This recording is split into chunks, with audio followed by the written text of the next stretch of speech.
Le génie de Djokovic. Olivier, les limites actuelles de Djokovic. Le génie Alverdi est demandé. On y va.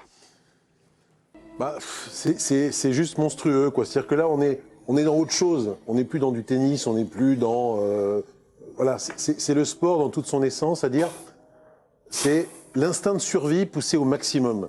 C'est un gars qui est un survivant. C'est le survivant fascinant, c'est-à-dire que là, il est blessé, il a un truc au genou, c'est pas du chiquet. On voit bien au début qu'il est dans la nasse avec Cerundolo, qui est un super joueur, qui a battu Zverev à Rome il n'y a pas si longtemps. Donc, c'est vraiment un très bon.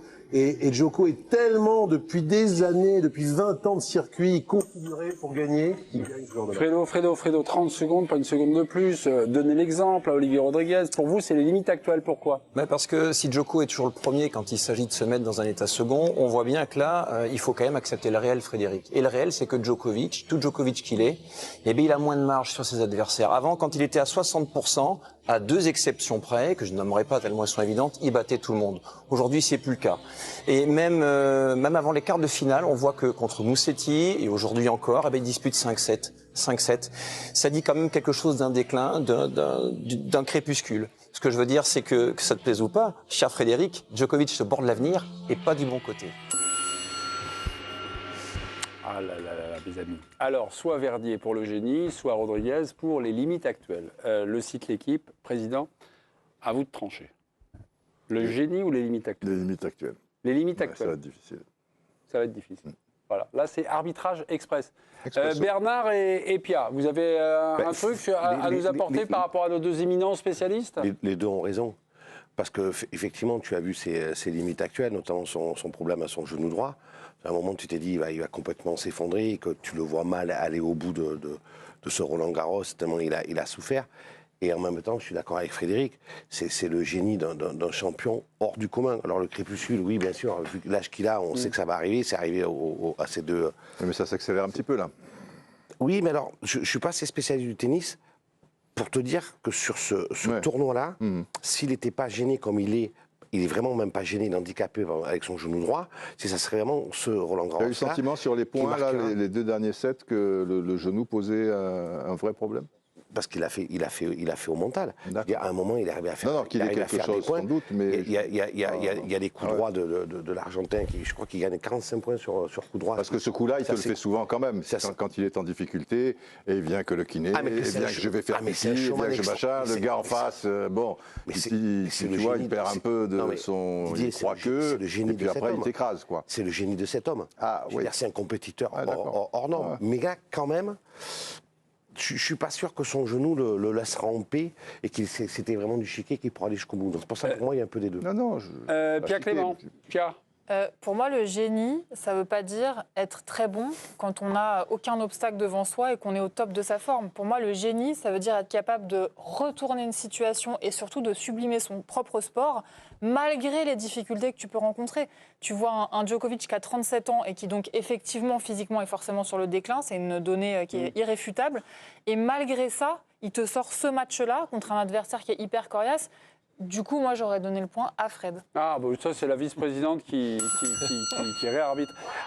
Quelques détails comme ça. Pendant le match, il a beaucoup crié sur son coin. Il y a eu même un moment une scène de ménage avec sa femme. C'est bon ou mauvais signe, ça, quand il crie ? C'est très souvent bon signe. Ça, c'est bon signe. C'était très intéressant de le voir balayer son box historique depuis pas mal d'années, à savoir son préparateur physique, Marco Panicchi, qu'il a laissé partir en début de saison après l'Open d'Australie. Goran Ivanisevic aussi, il l'a laissé partir parce qu'il a besoin sans cesse de se réinventer, il a besoin sans cesse d'avoir d'autres idées, d'autres envies, d'avoir des gens qui le poussent, parce que qu'est-ce qu'on peut vouloir quand on a déjà 24 grands chelems ? C'est juste paranormal. Devant l'épouse de Djokovic, il y a les deux messieurs qui s'occupent de lui. Ils ont peur de lui, hein.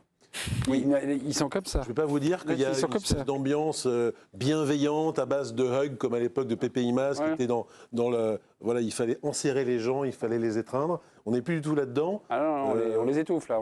On est quand même dans la super performance, voire l'hyper-performance, et ça a un prix. 4-7 de perdu déjà dans le tournoi pour Djokovic. Les Cadors arrivent, c'est Rude le prochain, là, qui a battu Fritz en 4-7. Fred, vous voyez Djoko gagner, puis Olivier, vous le voyez touché par ses limites. Ah non, pas du tout. Perdu. Pas du tout. Ah non. Non, mais mon point, il n'est pas là. Moi, Djoko, il n'a pas gagné un tournoi depuis le début de la saison. Ouais, il a fait une très mauvaise 37 préparation. balais. Très mauvaise préparation. Il est très inquiétant contre Yannick Sinner en demi-finale de l'Open Australie parce que pour la première fois, il est configuré pour gagner ce genre de match. Et là, on le voit presque petit garçon face à un gars qui a 22 ans et il est surclassé presque à la régulière. Donc on se dit, bon, bah, c'est terminé. Lui aussi il le sent. Qu'est-ce qu'il fait? Donc il se réinvente en changeant de staff. Et là, qu'est-ce qu'il fait? Il arrive dans des très mauvaises conditions de confiance et même physique. Bon, il a avec de mauvais résultats. Les conditions de confiance sont très mauvaises, donc ça passe par des résultats calamiteux. Ils ne sont pas du tout à son niveau et son standing. Et il a 2 tests qui sont colossaux, où tout est réuni pour qu'il perde. Musetti, il commence à quasiment à 2 dus, il finit à 3h07 du matin, il commence disons à 22h30. En plus, il fait froid, tout est réuni. Musetti, son adversaire italien, est en feu. Il passe devant, il mène 2 manches à 1. On se dit, bon, OK, on a compris. Adieu, c'est le crépuscule des dieux. Surtout que c'est vraiment la page qui se tourne sur Roland-Garros. Nadal, premier tour. On voit aussi Gasquet, Monfils, qui ont 2 matchs dans les cannes, grand maximum. Murray, qui fait pitié avec sa hanche. Wawrinka aussi, qui a 39 balais, qui va s'en aller. On sent bien qu'il y a vraiment une énorme page. Renouvellement. Voilà, de l'histoire du tennis qui a été colossale, qui est totalement en train de se tourner. La logique voudrait que Djokovic aussi s'en aille avec l'eau du bain. Et finalement, on s'aperçoit que lui, c'est un tel survivant que peu importe qu'il ait le genou qui grince, qu'il soit fatigué, qu'il ait été programmé en dépit du bon sens pour certaines raisons, et qu'il remette le couvert le lendemain ou le surlendemain face à un type, qui encore une fois c'est Cerundolo, qui est remarquablement fort et dangereux, il arrive toujours à trouver le petit truc. Vous savez, c'est comme le trou de la serrure qui est en train de se refermer, et il se dit, tiens, je vais quand même arriver à me faufiler, in extremis, trouver un petit moyen pour aller gagner le match. C'est un peu le Real Madrid. D'une certaine manière, quand le Real n'est pas très fort en Ligue des Champions, certaines années, l'équipe est un peu bancale, on se dit tiens, et hop, ils vont chercher la 13e, la 14e, la 15e. C'est un peu le Djoko, c'est un peu ça qu'il fait. Ok, on vous laisse un petit peu de temps pour voter, pour juger donc le débat qu'il y a eu entre Fred et Olivier.